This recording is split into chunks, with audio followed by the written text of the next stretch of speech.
यह अफगानिस्तान की हार है, जहां काबुल के एयरपोर्ट पर अब ऐसे ही अमेरिकी सेना की वर्दी, अमेरिकी सेना के हथियार लेकर तालिबानी आतंकवादी कब्जा जमा चुके हैं।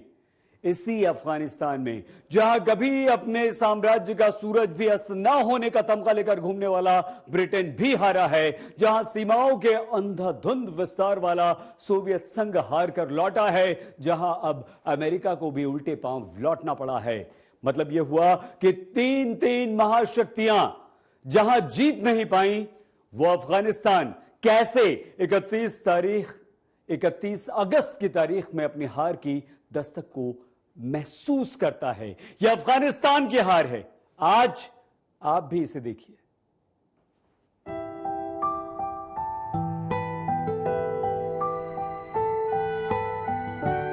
सबको लगता है कि अफगानिस्तान में अमेरिका की कहानी 20 साल पहले शुरू हुई, जब वर्ल्ड ट्रेड सेंटर पर हमले का बदला लेने अमेरिका अफगानिस्तान आया। लेकिन नहीं, ये कहानी 41 साल पहले शुरू होती है। साल था 1980, महीना था फरवरी का और जगह थी पाकिस्तान अफगानिस्तान बॉर्डर। अमेरिकी राष्ट्रीय सुरक्षा सलाहकार ज़ेबेंग्यू ब्रेजिंस्की ने कदम रखे थे, क्योंकि तब अफगानिस्तान के मुजाहिदीनों को रूस के खिलाफ मदद करने के लिए पहली बार अमेरिका ने अफगानिस्तान में अपनी नाक घुसाई थी। Well, that land over there is yours. You'll go back to it one day because your fight will prevail and you'll have your homes and your mosques back again because your cause is right. God is on your side. 4 दशक पहले अफगानिस्तान में America ने मुजाहिदीनों को पैसा और हथियार रूस को नेस्तनाबूद करने के लिए दिया। Have you bought many guns? Yes. For Afghanistan? Yes, many guns. How many? About 30,000. 30,000? Yes. That's a lot of rupees. Where does the money come from? This come America. From America? Yes.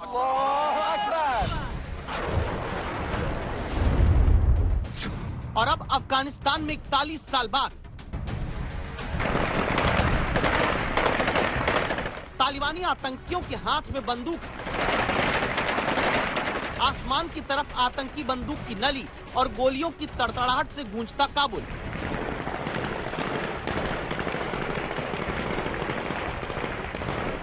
चारों तरफ गोलियों की बौछार और यह आवाज अफगानिस्तान को आतंक के हाथों सौंप कर चले गए उस सुपर पावर की हार है, जो अमेरिका अफगानिस्तान से हटने की तालिबान की दी डेडलाइन से 12 घंटे पहले जमीन छोड़ देता है और तालिबानी आतंकी संगठन के आगे 10 दिन की और मोहलत तक नहीं अपने लोगों के लिए मांग पाता।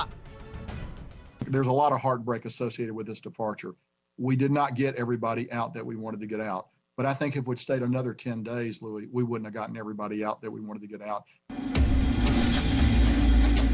तो क्यों ना ये कहें कि दुनिया का सबसे शक्तिशाली कहा जाने वाला देश, जिसके पास सबसे आधुनिक सेना है, सबसे आधुनिक टेक्नोलॉजी और सबसे आधुनिक वायुसेना भी, उसका अफगानिस्तान से लौटता जहाज अमेरिका के युद्ध के क्षेत्र में रणछोड़ होने की नई गवाही है।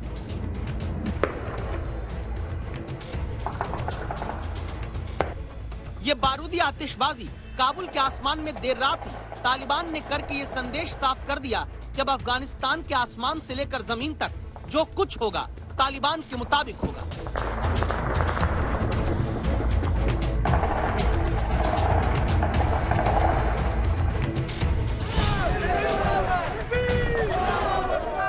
जैसे ही अमेरिका के आखिरी सैनिक के तौर पर मेजर जनरल क्रिस डोनाहू अफगानिस्तान की जमीन छोड़ रहे अमेरिका के आखिरी C-17 विमान में सवार होकर निकलते हैं,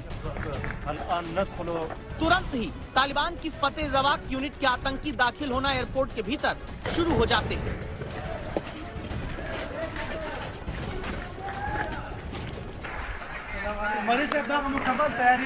माशाल्लाह अल्हम्दुलिल्लाह माशाल्लाह अल्हम्दुलिल्लाह